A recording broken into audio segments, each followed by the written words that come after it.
One of the scariest moments in your life? When you're having a job interview.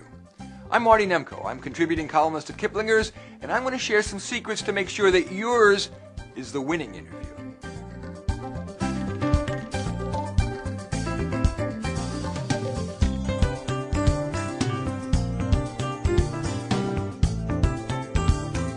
The first key to a winning job interview?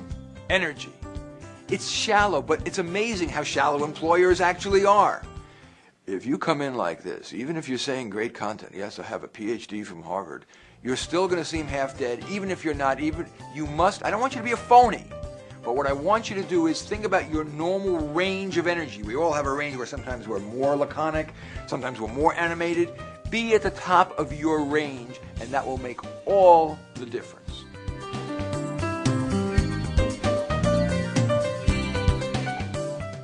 One of the scariest and often the very first questions you get asked is, tell me about yourself. Well, the reality is that the biggest mistake you could make was starting how you were born in Topeka and da-da-da-da-da.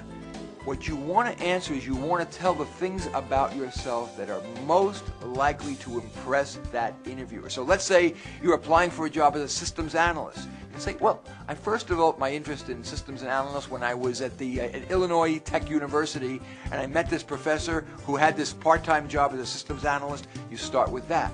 Then you talk about the next thing, and you keep it to under 60 seconds.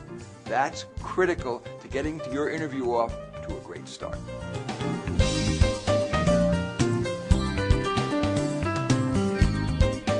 One of the most frequently asked questions in a job interview, tell me about your strengths. Well, if you do, this is a bad answer.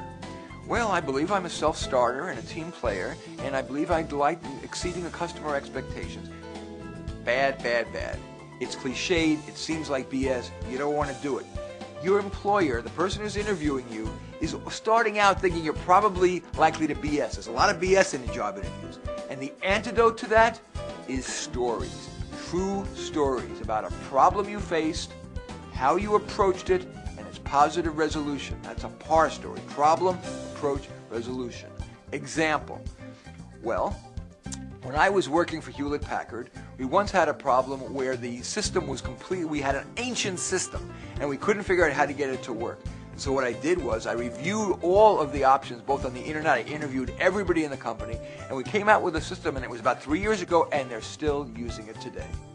The problem, how I approached it, the positive resolution, that's the key to answering the question, what are your greatest strengths?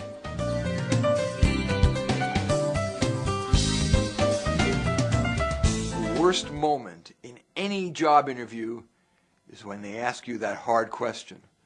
Oh no, what am I going to do now? Here is a secret.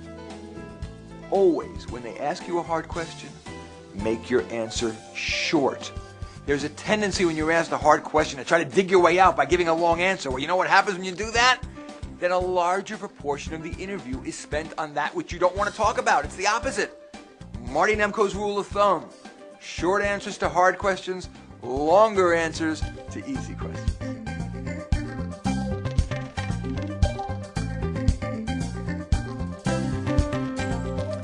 The final tip that I want to offer you about how to make your job interview the winning one, what to respond when they say, well, do you have any questions for us? Don't just say, when do I start? Or don't just say, where do they serve lunch? Here is my favorite question to ask.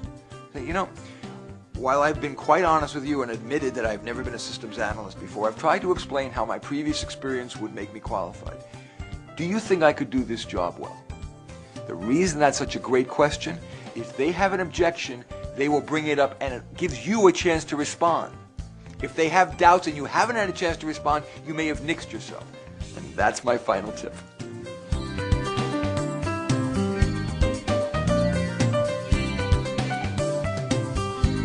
And those are my very favorite tips on how to have a winning job interview.